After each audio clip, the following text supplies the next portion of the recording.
Let's take a nice relaxing vacation back to the easy land of 2.1 functions. People were all up in arms because I skipped section 1, but no fears. We're going back and it's review and it's easy. So let's dig right in. The essential question for today is how can I represent functions in multiple ways? First, I need to give you some vocab. You might want to know what a function is. That would be good, right? Because it's the video about functions. So here is what it is. A function is a math rule that takes an input and maps it to exactly one output. And this exactly one output is very key. When I say maps, I mean basically it's taking the input and it's matching it with an output. I need to tell you what inputs and outputs are. So here's just a couple other words you should know. Anytime you see the word input, you should be thinking the x value.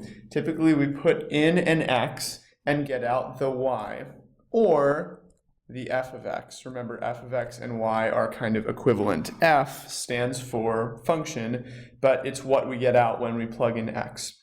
Another thing you might see are the domain and the range. So keep in mind the domain is all of the x's that you can plug in, all of the different inputs you can have, and range is all of the different y's or all of the different outputs you can have. So important vocab. We need to move on to a fun, super great example with Mario. Have you played Mario? When I was a kid, I was a child in the 90s. My parents were like without children in the 80s, and they had a video game system. And back then the system was NES. And if you know what the NES is, you know it's that really classic controller that just has the D-pad, as they call it, the A button, and the B button. So that's what I grew up playing, at least in my elementary school days. And I got really good at playing Mario. Mario is an extremely simple game. Let's make a table of different things that Mario can do based on the controller. So here are the inputs, and I'm going to tell you if you press this button, what is the output? What does Mario do on the screen? So if you pressed A, Mario jumped. If you pressed B, Mario ran. Like if you held B as you were running, he ran a little faster. If you pressed right, obviously he ran right. If you pressed left, he ran left. And if you pressed down, he crouched. Typically the up button didn't do much, and there were some, well, we won't go into detail. Let's just keep it at that. So here are my inputs and my outputs. Now, just imagine for a second that when you hit A, not only did Mario jump, but Mario also went left. Like what if when I hit the button A, Mario actually did two different things? That would be bad, right? When I have a video game, in almost all cases, I know sometimes there are video games where the button does two different things, but in almost all the cases, you want your button to do just one thing. So when I press A, I want to know that Mario is definitely going to jump. I don't want it to be like an option, like is he going to jump or is he going to move to the right? No, I just want him to jump. So that's why for a function, each input can only go to one output. There are some other ways that I can represent these, other than a table, I can make a graph and so on, but we'll get to that in future examples. So here's the next one. I wanted to start off by showing you a non-example. So here's our function. It's just a collection of points. It's taking an input and putting them to an output. So let's think about why this is not a function. And I think it'll make sense if I represent these points in some different ways. First of all, let's put it into a table. So we'll make an XY table, and I'm just putting the points right in. So let's do this first point first. 4 is the X, -2 is the Y. Then this guy, 4, 2, this guy, 8, -4, and this guy, 8, 4. Now what's the difference between this and the Mario example? Notice when I'm putting in 4, when I put in 4, does it go to -2 or does it go to +2? Well, it looks like it goes to both. So imagine if you were playing a video game and you were hitting the A button and you didn't know, is it going to go here or is it going to go here? That would be bad. So that's why this is a non-example. This is not a function.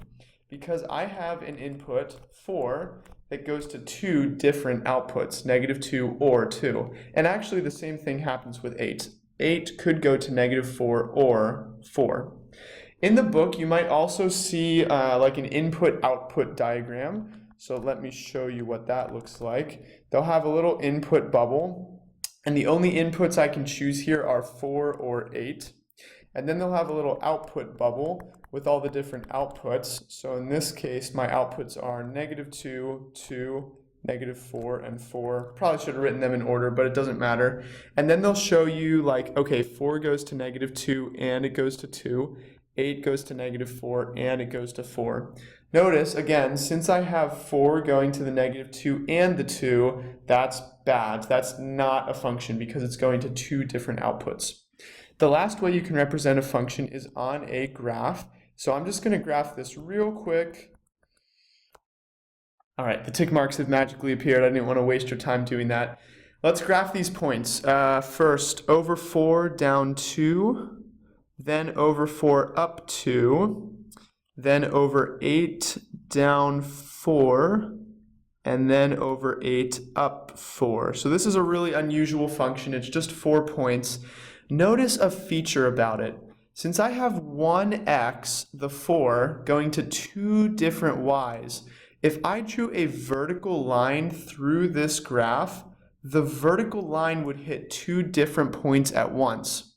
Notice also here, when I draw a vertical line through the x-coordinate of 8, it is hitting two different y values. And that's a bad thing, because when I draw that vertical line through, rather than hitting two different y values, remember, I want it to hit just one y value. So this brings up something known as the vertical line test.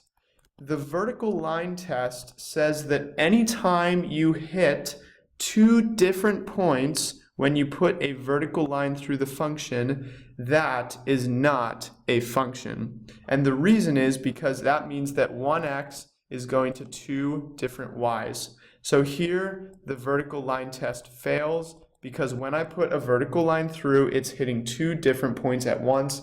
This tells me I do not have a function. Let's move on to an example, though, that is a function. Okay, so here's my new example. It's, again, a collection of points, and I can represent those points in different ways. Let's make an xy table. Let's see, my lowest x is -2, which goes to 0.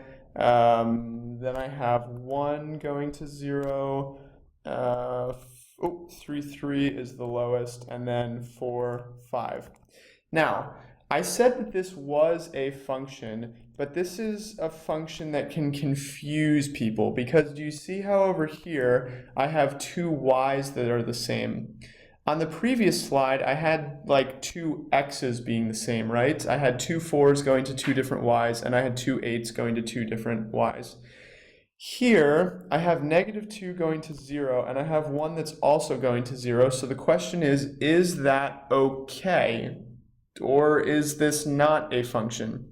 So remember what the rule was. As long as I have just one variable in the x side going to just one thing in the y side, I'm good. So does the -2 only go to one thing? Yes. Does the 1 only go to one thing? Also yes. Just because they go to the same output, that's not a problem. The point is each input is only going to one output. So this is a function, even though I have two of the same outputs. Since each input still just goes to one output, I am good. Let's just draw the input-output diagram because that can also help us kind of explain why this is an okay function. So for the inputs, I have -2, 1, 3, 4. For the outputs, I have 0, 3, and 5. So the -2 goes to 0, 1 also goes to 0, 3 goes to 3, and 4 goes to 5. Notice that I have just one arrow coming out of each input. That's a very good thing. If I had two arrows coming out of one input, then that would be a bad thing. So on the previous slide, two arrows coming out of the one input. On this slide, just one arrow coming out of each input. And again, the fact that they go to the same output is not a problem. Let's finally graph these and see if it passes the vertical line test. So over 1 up 0, over -2 up 0, over 4 up 5, and over 3 up 3. Okay, When I pass a vertical line through each point, does it hit just one point? Yes, yes, yes, and yes. Since I hit just one point for every vertical line I put through the function, this passes the vertical line test, and that says that it is a function. Yes, it is a function. And remember, the reason it is a function is because, for example, for this x, when I pass the vertical line through, it's not also hitting another y value that has the same x. It's only hitting the one point. So passing the vertical line test. Great, here's your summary for today. Remember, functions must have each x going to just one y. Keep that in mind. Thank you.